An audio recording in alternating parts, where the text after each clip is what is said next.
तो जी अब Moore machine से मिलिए मशीन में कन्वर्ट करना हम देखेंगे।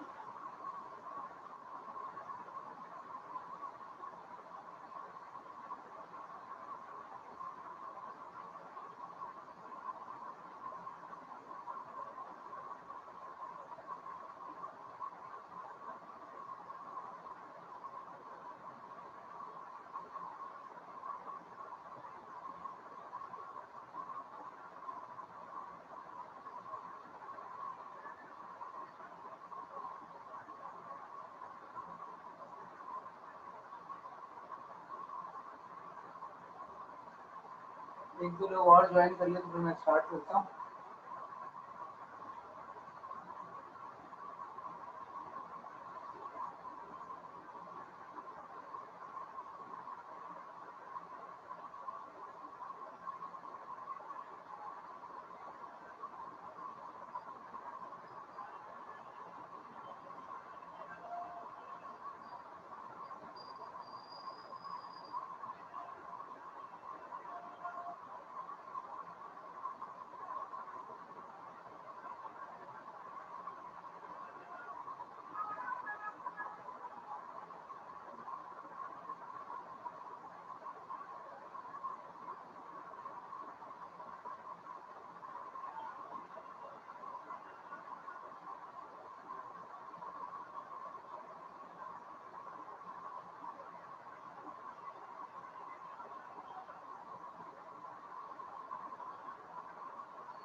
चलिए भाई स्टार्ट करते हैं, ठीक है। बड़ा सिंपल है मूरे मशीन को मीले मशीन में कन्वर्ट करना। मूरे मशीन को मीले मशीन में कन्वर्ट करना बड़ा सिंपल है। आप सबसे पहले क्या कीजिए, पूरी मशीन को कॉपी कर लीजिए विदाउट आउटपुट अल्फाबेट्स।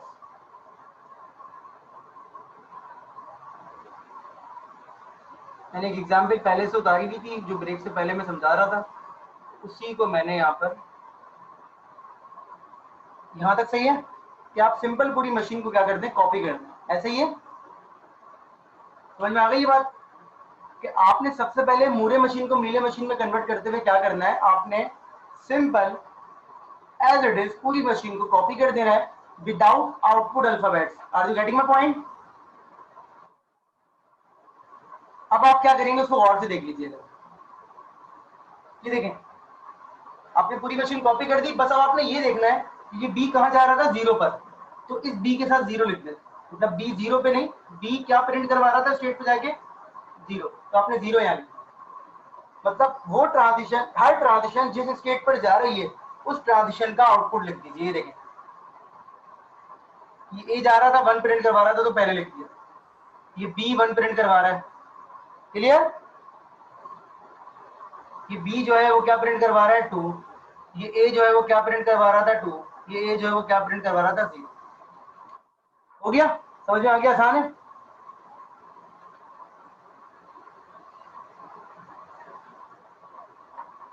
सिंपल आपने क्या करना है, ऑटोमेटा को एज इट इज कॉपी कर देना है मशीन को, अपनी मशीन को एज इट इज कॉपी करके हर ट्रांजिशन जिस स्टेट पे जा रही थी उस स्टेट का आउटपुट उस ट्रांजिशन के साथ लिख दें, बस। समझ में आ गया?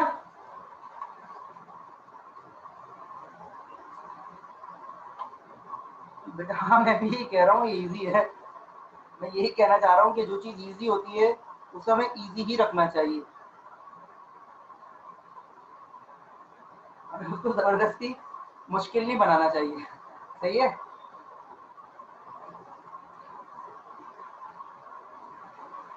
ऐसा थोड़ी है कि चले माना कि हम डफर स्टूडेंट होंगे, लेकिन अगर हमें आराम से समझ में आ गया तो हम ये थोड़ी सोचेंगे ना यार मुझे कैसे समझ में आ गया है, आ गया तो बस आ गया। सही कह रहा हूँ, अपनी बात कर रहा हूँ मैं। इसका वाइस वर्सा भी हो सकता है, बिल्कुल सही बात है। मैं तो अपनी बात करता हूँ हमेशा। मैं जब मैं कहता हूँ ना हम स्टूडेंट, तो इसका मतलब मैं अपनी बात कर रहा हूँ, अपने पे रख के सोच रहा हूँ कि अगर कोई चीज मुझे बहुत आराम से समझ में आ गई है तो बिलीव करें कि वो आसानी होगी। बस सेम है यहाँ पर भी यही बात। बाद में बात करेंगे, अभी पढ़ने दो मुझे, मतलब पढ़ाने दो। ऐसी अजीब अजीब सी बातें नहीं पूछा करो मुझसे। अच्छा भाई, वो एबी वाला सवाल जो किया था वो देख ले जरा। एक्चुअली सिलसिला ये है कि आज थोड़ी सी तबीयत ठीक नहीं है, इसलिए काम किया। भाई क्या करना था इधर, इधर तो कुछ नहीं करना था। इधर ए बनाया था, इधर शायद ए बनाया था और इधर बी बना दिया था। ठीक है, ये भी आप मुझे पता है आप कर लेंगे, सही है। हाँ, बस आप कॉपी कर दीजिए। कंपैरेटिवली मूरे मशीन बनाना, मूरे मशीन को कंपेयर कन्वर्ट करना मीले मशीन में आसान है। आसान है कंपैरेटिवली, है तो दोनों ही आसान, लेकिन मीले को मूरे में कन्वर्ट करते हुए इट माइट बी पॉसिबल कि थोड़ा सा टाइम लगे, लेकिन मूरे को मीले में कन्वर्ट करते हुए कोई टाइम नहीं लगता।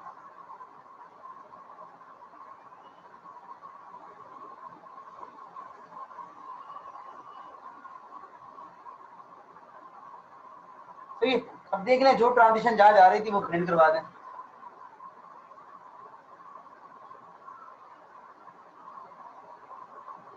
सिंपल, ठीक है, ये हो गया।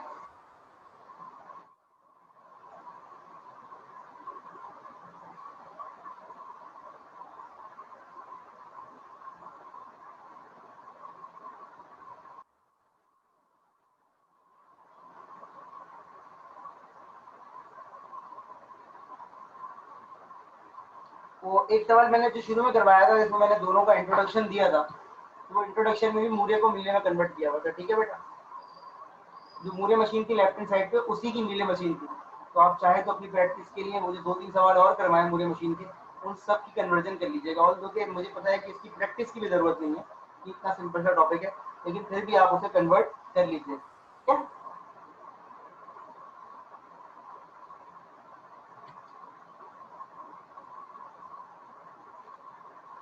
तो सवाल तो नहीं है मूरे से मीले में जाने के लिए, कोई सवाल तो नहीं है आपके दिमाग में?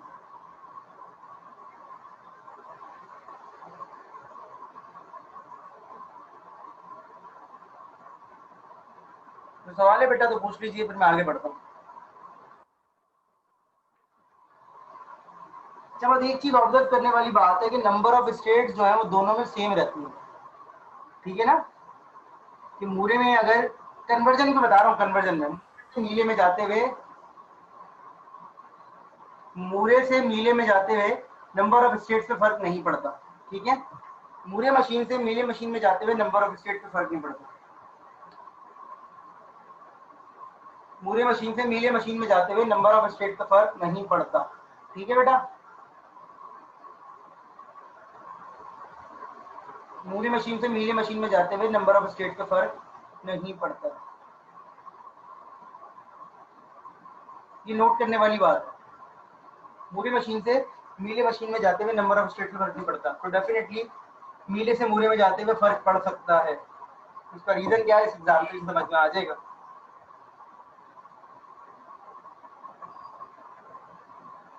एग्जाम्पल आपको याद होगी, ऐसा ही ना, क्या है ये एग्जाम्पल? Once complement. ये एग्जाम्पल क्या है?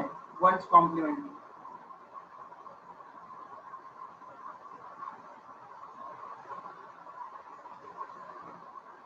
ये एग्जाम्पल वंस कॉम्प्लीमेंट की है। अब यहाँ पर देखिए नंबर ऑफ स्टेट्स क्यों बढ़ेंगी, गौर से देखिएगा कि इसमें आउटपुट अल्फाबेट कितनी तरह के हैं? 2 तरह के हैं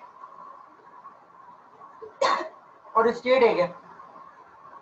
आउटपुट अल्फाबेट 2 तरह के, स्टेट एक है। दो अलग अलग ट्रांजिशन पे दो अलग अलग आउटपुट अल्फाबेट एक ही स्टेट पे जा रहे हैं।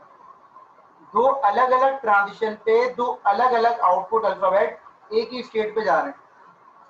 फिर रिपीट करता हूँ, दो अलग अलग ट्रांजिशन पे दो आउटपुट अल्फाबेट एक ही स्टेट पे जा रहे हैं, और एक स्टेट के अंदर एक ही आउटपुट होता है। किसके अंदर? मूरे के अंदर। पॉइंट समझ रहे हैं?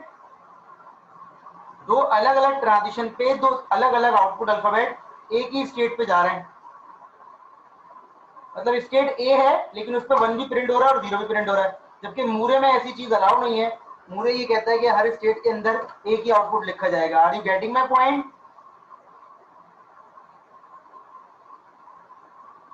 तो बस देख लीजिए क्या करूंगा मैं।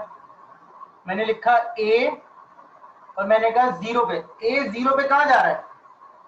ए पर ही जा रहा है, लेकिन क्या प्रिंट कर रहा है? 1 प्रिंट कर रहा है। तो मुझे इसके साथ 1 लिखना पड़ेगा। ये बात समझ में आई? इस 1 को उठा के यहां लिख दिया। अब ए जो है वो 1 पे कहां जा रहा है? ए पर ही जा रहा है, लेकिन क्या प्रिंट कर रहा है? 0। ए जो है 1 पे कहा जा रहा है? ए पर, लेकिन क्या प्रिंट कर रहा है? 0। तो ए कॉमा 0 नाम की कोई स्टेट मौजूद नहीं है, तो मुझे एक नई स्टेट बनानी पड़ेगी।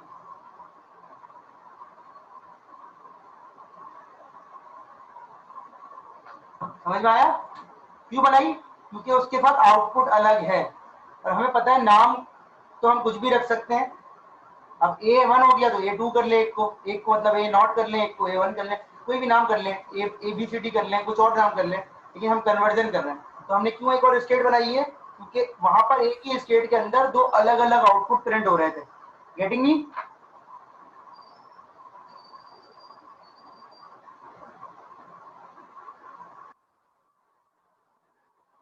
अच्छा जी, अब आइए, ये स्टेट को कंप्लीट करना पड़ेगा।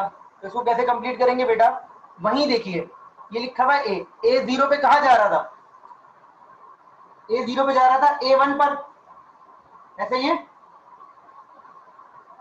तो A1 पे ले जाए। और A1 पे कहा जा रहा था? A0 पर। 1 पर कहा जा रहा था? A पर, लेकिन साथ में क्या था? 0। तो हमने क्या कर दिया, ये बस ये हो गया। समझ में क्या आया? समझ में आया कि नीले से मूरे में जाते हुए स्टेट जो है वो हमारी बढ़ सकती हैं। नीले से मूरे में जाते हुए स्टेट जो है हमारी बढ़ सकती हैं। ठीक है, एक सवाल और कर लेते हैं, फिर एक सवाल और कर लेते हैं, 3 सवाल कर लेंगे। इसी तरीके से ये जो हमने सवाल किया था, इसी क्वेश्चन का हम 2's कॉम्प्लीमेंट वाला भी कर लेते हैं।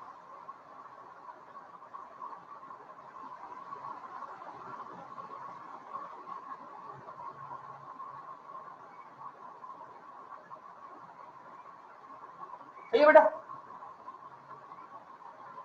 तो हमें पता है कैसे कन्वर्ट करेंगे। सबसे पहले हमने ए लिखा, और हमें इसने बोला A0 पे जा रहा है, तो देखिए मैंने ये करा और इसको 0 कर दिया। ठीक है,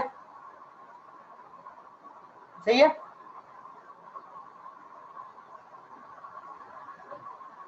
सही है बेटा? अब आ जाते हैं, A1 पे जा रहा है B पर, लेकिन साथ में क्या प्रिंट कर रहा है? 1। तो इतना भी समझ में आ गया होगा। A1 पे कहा जा रहा है? B पर, लेकिन साथ में प्रिंट क्या कर रहा है? 1। ठीक है ना बेटा? अब आ जाते हैं बी पे 0 की ट्रांजिशन क्या कह रही है? बी पे 0 की ट्रांजिशन क्या कह रही है? कि बी पर रहो और 1 प्रिंट करवा दो, तो B1 यही रहेगा। लेकिन बी पे 1 की ट्रांजिशन ये कह रही है कि बी के साथ 0 प्रिंट करवाओ, और बी के साथ 0 मौजूद नहीं है, तो मुझे इसको कहीं और ले जाना पड़ेगा।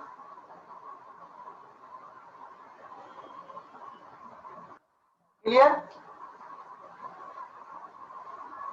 और अब बी को दोबारा कंप्लीट कर दीजिए। बी पे 0 क्या कह रहा है?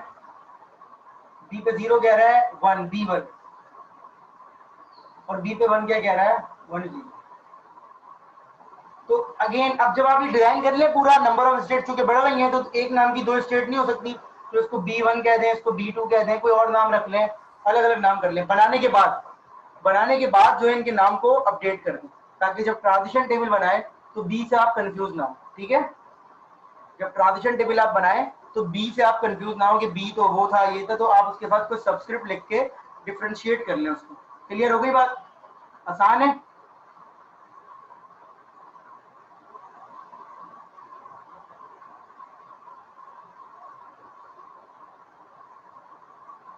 तो ऑब्जर्व करने वाली बात क्या है कि ऊपर वाले क्वेश्चन के अंदर 2 स्टेट थी, नीचे वाले में 3 हो गई।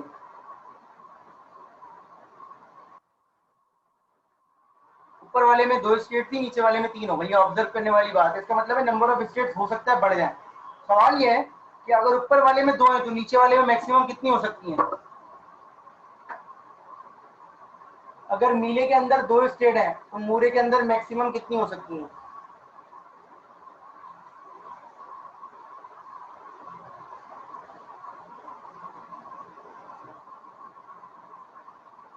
अगर नीले के अंदर 2 हैं तो मूरे के अंदर मैक्सिमम कितनी जा सकती हैं?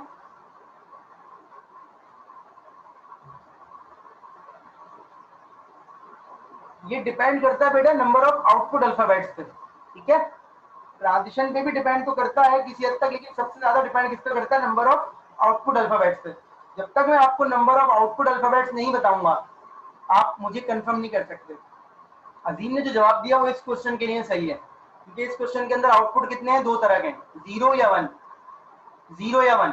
तो कैपिटल ए जो स्टेट है वो 0 1 दोनों के साथ बन सकती है, कैपिटल बी जो है वो 0 1 दोनों के साथ बन सकती है। इसमें कितनी बन जाएंगी? 4। लेकिन फर्ज कर दीजिए कि इस क्वेश्चन के अंदर 3 आउटपुट स्टेट्स होती हैं, सॉरी 3 आउटपुट अल्फाबेट्स होते हैं। तो इट माइट भी, एक होता 0, एक होता 1, एक होता 2। तो इट माइट भी पॉसिबल ए जो है वो 0 के साथ भी आता, 1 के साथ भी आता, 2 के साथ भी आता। बी जो है वो 0 के साथ भी आता, 1 के साथ भी आता, 2 के साथ भी आता। तो कितनी बन जाती? 6। क्लियर? डिपेंड किस पे करता है? नंबर ऑफ आउटपुट अल्फाबेट्स पे। क्लियर?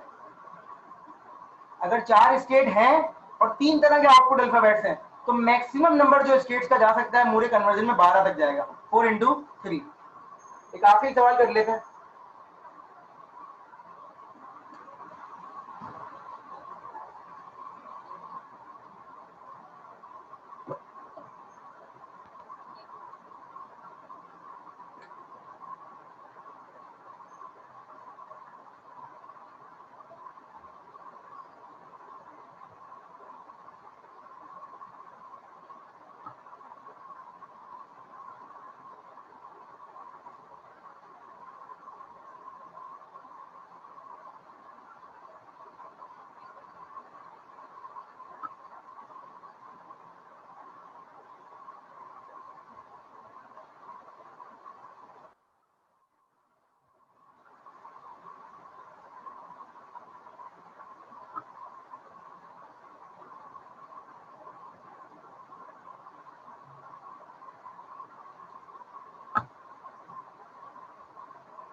ये क्वेश्चन मैंने डिजाइन किया, ठीक है।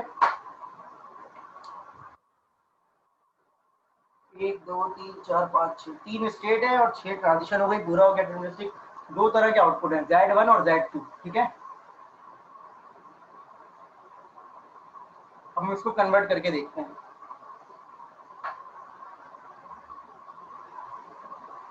सबसे पहले हम क्या करेंगे? हमने इनिशियल स्टेट बनाई Q1, और Q1 तो हमने कहा कि भाई वो 0 पे जा रही है।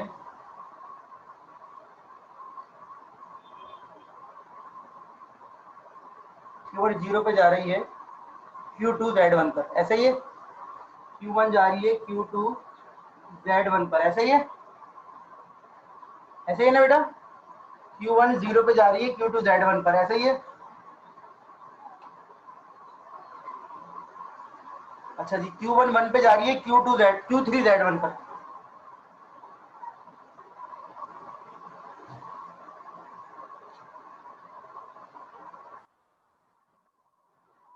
Q3 Z1 पर,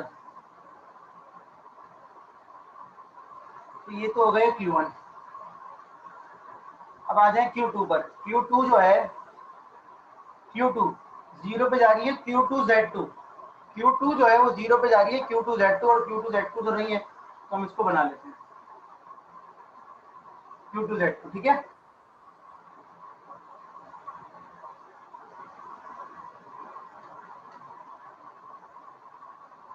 क्योंकि Q2 Z1 थी लेकिन Q2 Z2 नहीं थी तो बना ली। आगे बढ़ते हैं। तो अब Q2 0 पे तो चली गई, Q2 1 पे जा रही है Q3 Z1 पर। Q2 1 पे जा रही है Q3 Z1 पर, ऐसा ही है। तो थोड़ा सा यहाँ करके बना देते हैं।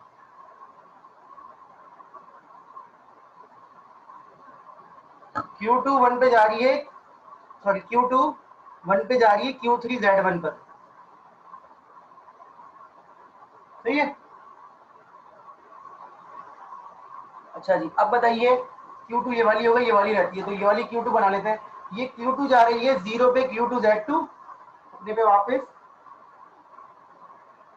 और 1 पे जा रही है ये Q2 1 पे जा रही है Q3 Z1। ये हो गई Q2 की सारी मामला। अब Q3 पे आ जाए, तो Q3 जो है वो 0 पे जा रही है Q2Z1 पर। Q3 0 पे जा रही है Q2Z1 पर, तो ये चली गई Q2Z1 पर।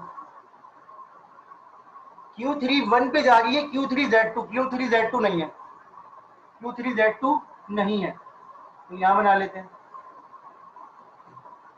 यहां बना लेते हैं।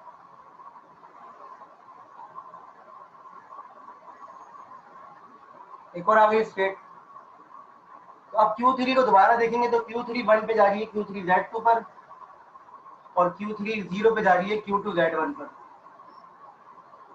तो ये थोड़ी सी ओवरलैपिंग है, लेकिन ये आपका ऑटोमेटा कंप्लीट हो गया। तो अगर आप और से देखें इस ऑटोमेटा को भी, तो इस ऑटोमेटा में भी कोई ऐसी मुश्किल चीज नहीं है, सिंपल है। आपको कोई सवाल हो तो पूछ लीजिए। बस ऑब्जर्व करने वाली क्या बात है, इनिशियल स्टेट के अंदर, इनिशियल स्टेट के अंदर क्या है, तो सॉरी इनिशियल क्वेश्चन के अंदर क्या है, 3 स्टेट, और जो हमने कन्वर्जन किया उसके अंदर कितनी स्टेट हो गई है, 5 स्टेट हो गई। कोई सवाल है तो बिल्कुल आप पूछ सकते हैं मुझसे, कोई भी सवाल हो तो आप मुझसे पूछ सकते हैं। ये बस हमारा टॉपिक बिल्कुल एंड हो चुका है। ऑब्जर्व करने वाली बात क्या है, एक और चीज है ऑब्जर्व करने वाली कि इनिशियल स्टेट के अंदर कोई भी आउटपुट नहीं लिखा हुआ। तो उसका रीजन क्या है, उसका रीजन ये है कि इनिशियली जो मीले मशीन हमें गिवन थी, उस मीले मशीन के अंदर कोई भी ट्रांजिशन इनिशियल स्टेट पे नहीं जा रही थी, तो वी कैन नॉट डिसाइड कि इनिशियल स्टेट में क्या आएगा, और as far as requirement is concern, तो उसके अंदर कुछ जा ही नहीं रहा तो फायदा क्या, वो करंट तो होगा नहीं। तो इसलिए हमें इसको ज्यादा सोचने की जरूरत नहीं है। दोबारा समझ लीजिए कि चूंकि इनिशियल स्टेट के अंदर कोई ट्रांजिशन नहीं जा रही थी, जब कोई ट्रांजिशन जा ही नहीं रही तो आप करंट क्या करवाएंगे, ठीक है। इसीलिए इनिशियल स्टेट के बाद हमने कुछ भी नहीं लिखा, इसका मतलब है कोई एक्शन परफॉर्म नहीं कर रहे हम। क्लियर। इसके अलावा कोई सवाल है बेटा, देखने में 3 है या 5 है, अगर बढ़ते इनिशियल स्टेट के साथ भी दो अलग अलग आउटपुट आते तो मैक्सिमम कितनी स्टेट हो जाती है, 6 हो जाती। अब बताइए कोई सवाल है आपका।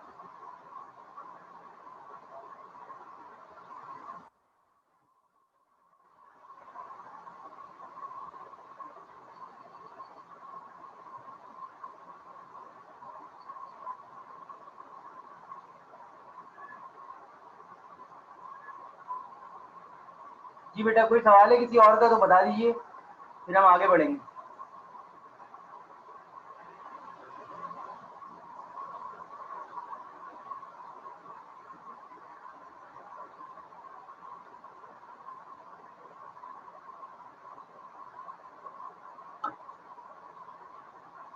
ऑल क्लियर, चलिए फिर आगे बढ़ें।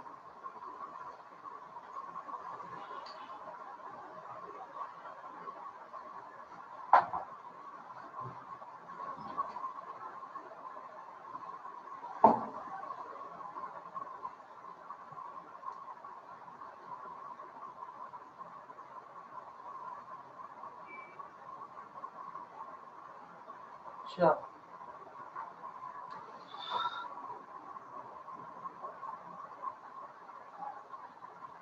ये सवाल है, बताइए मुझे आपको क्या समझ में आ रहा है इस सवाल को पढ़ के, ये लैंग्वेज क्या है।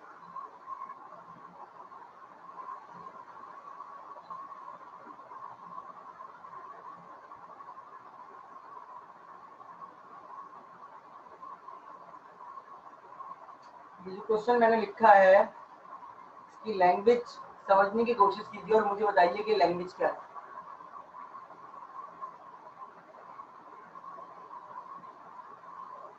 इनफाइनाइट लैंग्वेज तो है, बेसिकली इसके स्ट्रिंग क्या है बेटा।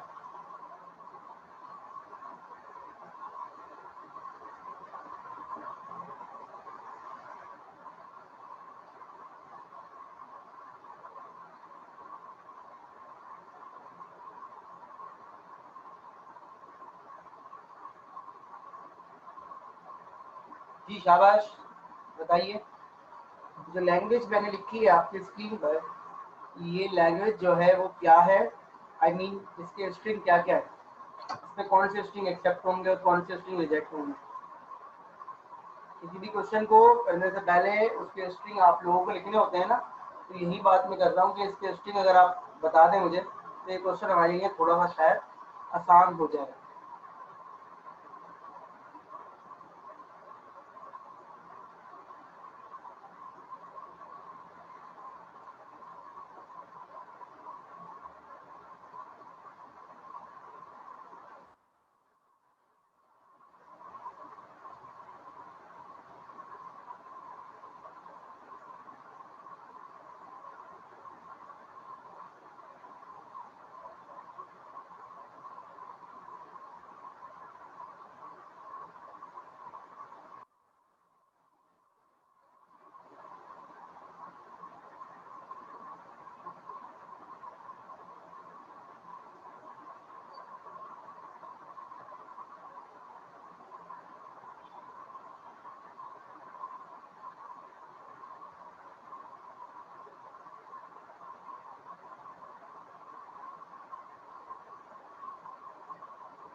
जी शाबाश, फिर दोबारा सन्नाटा छा गया।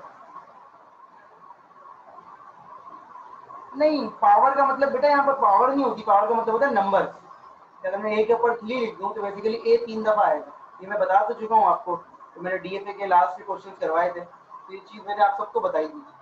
यहाँ पर पावर का मतलब पावर नहीं होता, बेसिकली नंबर होता है। तो अब बता दीजिए शाबाश सब लोग।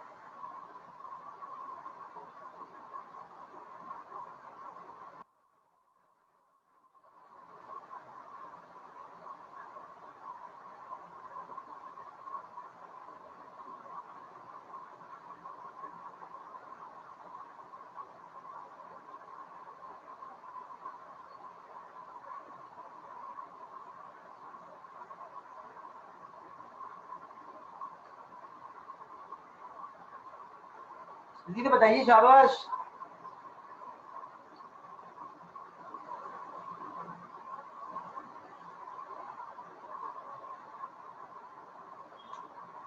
इसका मतलब ये होता है कि पहले ए आएंगे फिर बी आएंगे, और चूंकि दोनों पे एन लिखा हुआ है तो जितने ए होंगे उतने बी होंगे। दोबारा रिपीट कर रहा हूँ, पहले ए आएंगे फिर बी आएंगे क्योंकि ऑर्डर है, और ऑर्डर में दोनों पे चूंकि एन लिखा हुआ है तो जितने ए होंगे उतने बी होंगे, और एन कम से कम एक होगा। तो इसका मतलब ये है कि अगर ए एक दफा आया तो बी भी एक दफा आएगा, ये 2 दफा आए तो ये भी 2 दफा आएगा, ये 3 दफा आए ये 3 दफा आएगा, एंड सो ऑन। इसमें इक्वलिटी के साथ साथ एप्सिलॉन डेफिनेटली नहीं होगा, इसमें इक्वलिटी के साथ साथ ऑर्डर भी मैटर करता है, सीक्वेंस। ये मैं नहीं कह रहा कि ए और बी बराबर होंगे, मैं ये कह रहा हूँ कि ए और बी बराबर तो होंगे, लेकिन पहले ए आएंगे फिर क्या आएगा, बी आएगा। Are you getting me? पहले ए आएगा फिर बी आएगा, और number of A and number of B बराबर भी होंगे। हाँ बताइए बेटा, क्या समझ में नहीं आ रहा?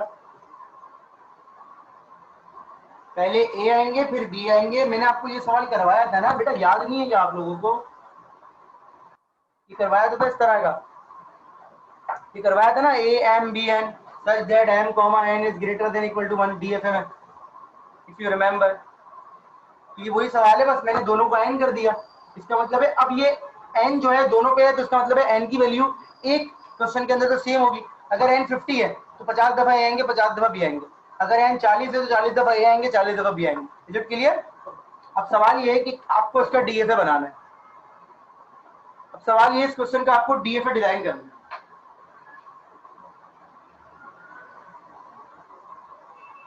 इस क्वेश्चन का आपको डीएफए डिजाइन करना है, आपके पास टाइम है 2 मिनट का। शाबाश।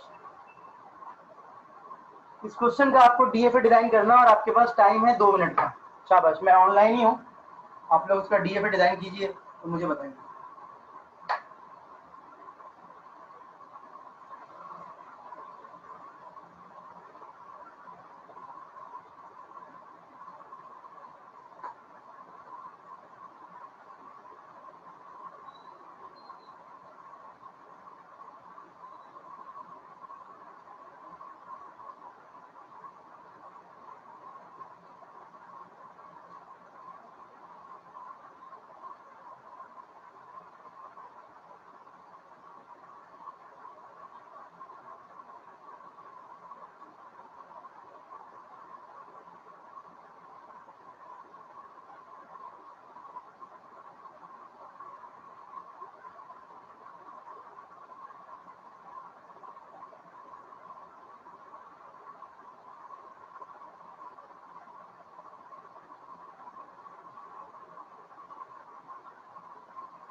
जब हो जाए तो बताइएगा।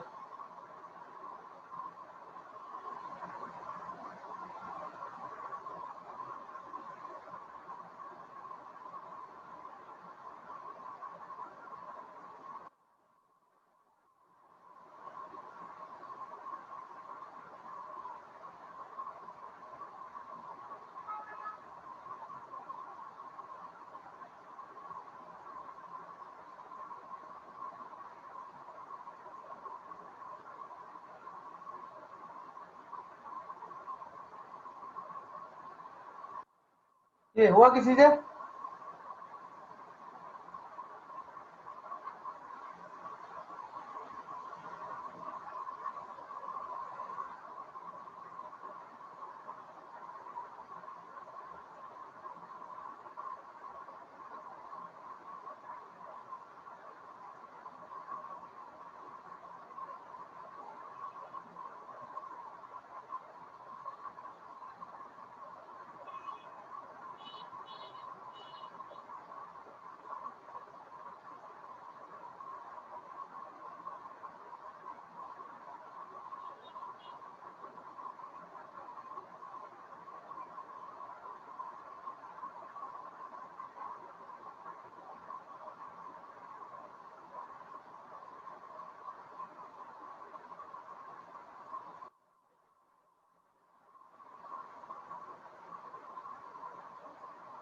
तो हो जाए तो बताइएगा, जो भी सॉल्व कर रहे हैं आप वो शाबाश।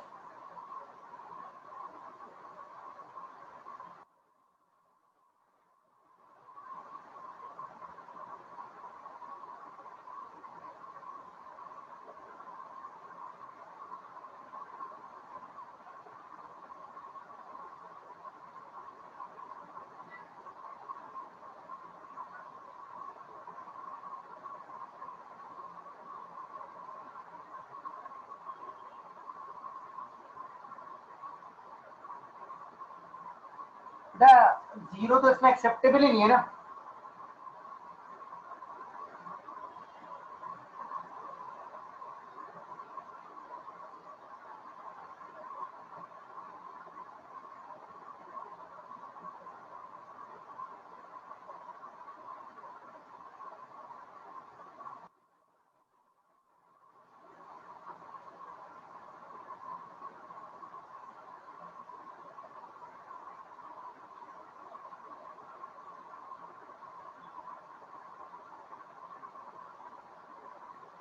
चले भाई, हुआ या नहीं हुआ ये बता दीजिए मुझे, जो भी आपने किया है, अगर किया है तो बता दीजिए, नहीं किया तो बता दीजिए।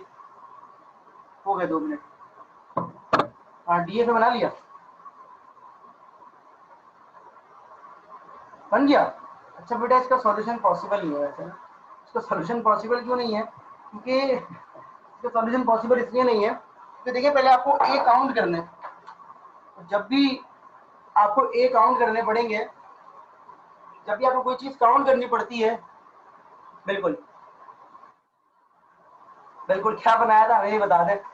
जब भी कोई चीज आपको बेटा काउंट करनी पड़ती है तो आपको अपनी स्टेट चेंज करनी पड़ती है। अब आपको ये पता ही नहीं कि ए कितने आएंगे, साइकिलिक नेचर का क्वेश्चन थोड़ी है। साइकिलिक नेचर का होता तो 5 के बाद रिपीट कर देते, 10 के बाद कर देते। ये तो पता ही नहीं कितने आएंगे, ये तो पता, आप मेरी बात समझ रहे हैं सब लोग, ये तो आपको पता ही नहीं कि कितने आएंगे। जो आपको पता ही नहीं तो आप कितनी स्टेट बनाएंगे। अगर आप मुझे बोल दें सर मैक्सिमम 100 ए आ सकते हैं तो मैं बना लूंगा, ऑल्दो कि मुझे टाइम लगेगा, लेकिन पॉसिबल है 100 के लिए। लेकिन अगली दफा 101 आ गए, उससे अगली दफा 1000 आ गए, तो फिक्स नहीं है, इनफाइनाइट काउंटिंग हो रही है।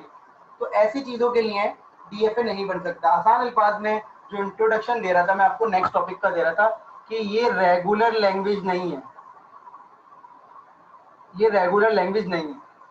डीएफए सिर्फ किसका बनता है, रेगुलर लैंग्वेज का। If language is regular then we can make it DFA. अगर डीएफए बन रहा है तो रेगुलर एक्सप्रेशन बन रही है, अगर रेगुलर एक्सप्रेशन बन रहा है तो रेगुलर लैंग्वेज है। मतलब तीनों का आपस में ताल्लुक है। अगर लैंग्वेज रेगुलर है तो डीएफए भी बन सकता है, रेगुलर एक्सप्रेशन भी बन सकती है।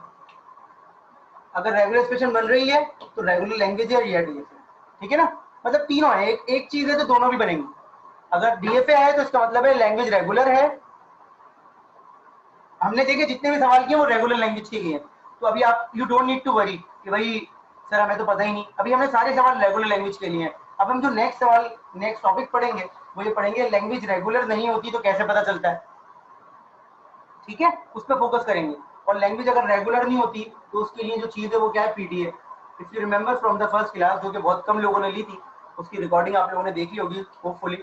तो ये जो है पीडीए जो है वो रेगुलर लैंग्वेज अगर नहीं होती तो फिर वो क्या काम करता है, वो कॉन्टेक्स्ट फ्री लैंग्वेज होती है। कौन सी होती है, context free. Context free language के लिए क्या डिजाइन होता है, फिर पीडीए डिजाइन, ठीक है। तो यहाँ तक ये हमारा टॉपिक है आज का। और फिर उसके बाद जो है हम नेक्स्ट क्लास में पढ़ेंगे कि लैंग्वेज अगर रेगुलर नहीं होती तो उसको आइडेंटिफाई करने का तरीका क्या है, क्या चीजें हैं, कोई एल्गोरिथम है या सिर्फ ट्रिक है, या हम वैसे भी पता कर सकते हैं कि लैंग्वेज रेगुलर है या नहीं। हम उसकी कुछ एग्जाम्पल करेंगे डेफिनेटली। काफी टाइम लगेगा मतलब हमें ये देखने में कि लैंग्वेज रेगुलर है या नहीं। पहले हम कुछ बेसिक चीजें समझेंगे, फिर एक एल्गोरिथम है, वो एल्गोरिथम भी हम पढ़ेंगे जो कि लैंग्वेज का टेस्ट करके बताता है कि लैंग्वेज नॉन रेगुलर है। क्लियर हो गई बात। तो हमने आपको जो सवाल दिए हैं अभी तक वो सारे रेगुलर लैंग्वेज के थे, क्योंकि आपने उसके ऑटोमेटा भी बना लिए हैं। फर्ज कर लीजिए कि डीएफए हमने बहुत सारे सवालों का किया है और रेगुलर एक्सप्रेशन अगर हमने कुछ मिस कर दिया है, तो अपनी प्रैक्टिस के लिए जिन सवालों के हमने डीएफए किए हैं उनकी आप रेगुलर एक्सप्रेशन बना के भी चेक कर सकते हैं, ठीक है। और जिन सवालों की रेगुलर एक्सप्रेशन बनाई है अगर उनका डीएफए नहीं बनाया तो आप उनका डीएफए भी बना सकते हैं। डीएफए का मतलब मैं एनएफए भी कह रहा हूँ, सारी चीजें, ठीक है। तो सवाल है यहाँ तक तो बता दीजिए।